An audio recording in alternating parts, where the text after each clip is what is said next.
Order. Question number 4, Melissa Lee. Thank you, Order. Mr. Speaker.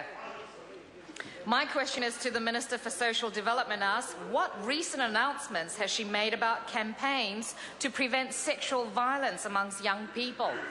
Mr. Speaker. Honourable Paula Bennett. Mr. Speaker, last week I was pleased to launch the Are You That Someone? Let's Stop Sexual Violence campaign, an initiative aimed at preventing sexual violence amongst young people.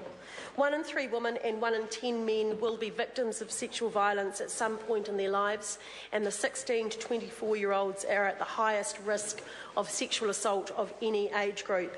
Central to the campaign are a series of 4 posters showing situations which could lead to sexual violence, such as an intoxicated young woman being led into a bedroom by a man at a party and a man paying unwanted attention to a woman at a bar. The posters encourage people to step in and intervene when they see someone in potential danger, or even just ask them if they are okay. Supplementary question. Supplementary question, Melissa Lee. To the Minister, what was revealed about young people's attitudes and experiences of sexual violence when developing the campaign? Mr. Speaker. Honourable Paula Bennett. What some of the young people revealed during focus groups to develop this campaign was quite shocking.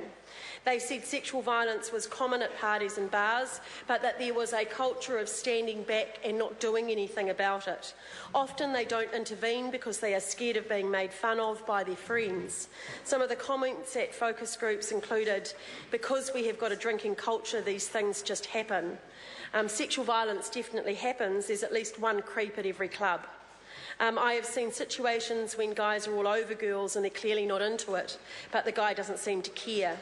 And if you get it wrong, intervening that is, then it's you who looks like a dick.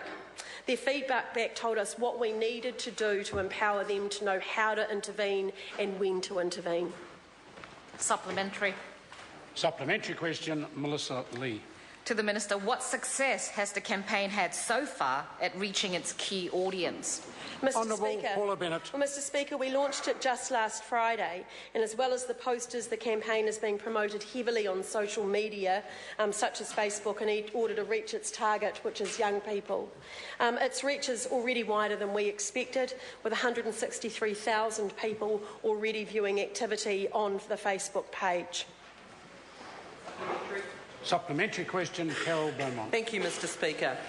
What are the reasons for the government's failure to act on the recommendations of the Task Force for Action on Sexual Violence they received in 2009, which would have meant over 5 years of focus on preventing and dealing with, quote, the appalling rate of sexual violence in this country, close quote? Mr. Speaker. Honourable Paula Bennett. Mr. Speaker, we certainly have picked up some of the recommendations from that task force and from that report. What we've also done, of course, is just this year put another $10.4 million into sexual violence services for those at the coalface, which is making a huge difference. Also ACC, which has stepped in and also providing another whole lot of information. Actually, if you spoke with the sector, they would say there is more going on as far as the support for those frontline social services than ever before, and that they've had their money doubled. Question number 5, Dr Russell Norman. Thank you, Mr. Speaker. My question is to the Minister of Energy and Resources.